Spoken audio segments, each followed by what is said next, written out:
গরম তেলে সামান্য লবণ দিলে কড়াইয়ের সাথে পিঠা লাগে না। এই টিপস কি আপনারা জানতেন? আমি তো জানতাম না। আমার বাসার হেল্পিং হ্যান্ড আমাকে এই টিপসগুলো বলেছে। শুধু তাই নয়, উনি হচ্ছে পিঠা বানানোর মাস্টার। আমাকে একবার খাইয়েছিল, আমি খেয়ে তো পুরাই ফিদা। ওই যে সেই দিন থেকে আমি ওনার সাথে লাগছি যে আমার বাসায় কবে পিঠা বানাবেন, কবে পিঠা বানাবেন। তো আজকে অবশেষে সময় হলো। তো বুঝতেই পারছেন এই রেসিপিটা কতটা ইনফরমেটিভ হতে চলেছে আমার ভিউয়ার্সের জন্য। আর যারা নতুন রাঁধুনি তারা যদি এই রেসিপিটা একবার ফলো করেন, ইনশাল্লাহ আপনাদের পিঠাও হবে এরকম পারফেক্ট, নরম তুলতুলে, জালিদার, আর 7 দিন পর্যন্ত নরম থাকবে। আর ইনি হচ্ছে সেই স্পেশাল মানুষ যাকে ছাড়া আমার একটা দিনও কাটতে চায় না। একটা বোলের মধ্যে আমি 2 কাপ পরিমাণ এখানে চালের গুঁড়া নিয়ে নিচ্ছি। আর এটা হচ্ছে আতপ চালের গুঁড়া বা আলো চালের গুঁড়া যেটা বলে।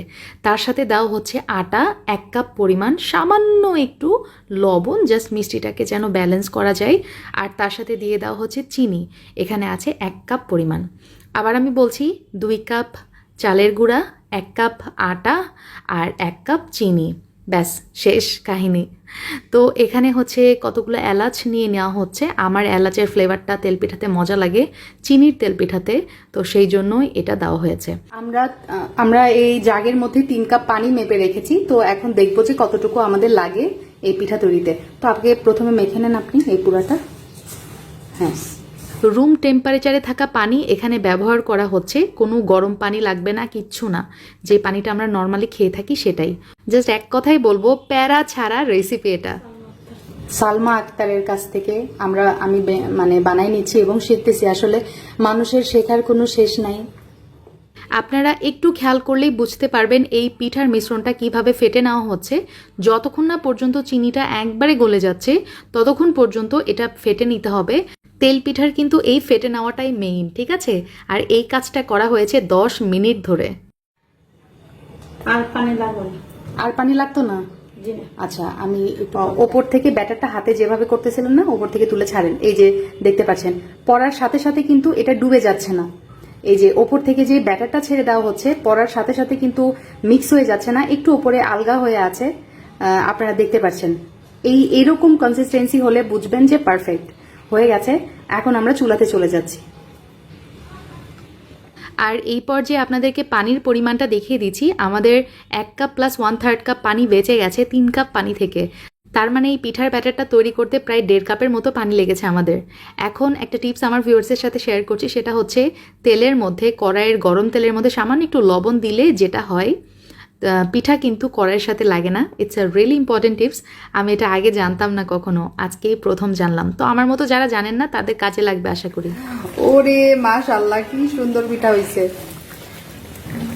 আচ্ছা, এভাবে একটু ফুটা করে দিতে হবে যাতে ভিতরের হ্যাঁ, যাতে ভিতরের হচ্ছে বাষ্পটা বের হয়ে যায়, আবার ভিতরে ভালো মতো কুক হয়, সিদ্ধ হয়। আচ্ছা ঠিক আছে, থ্যাংক ইউ।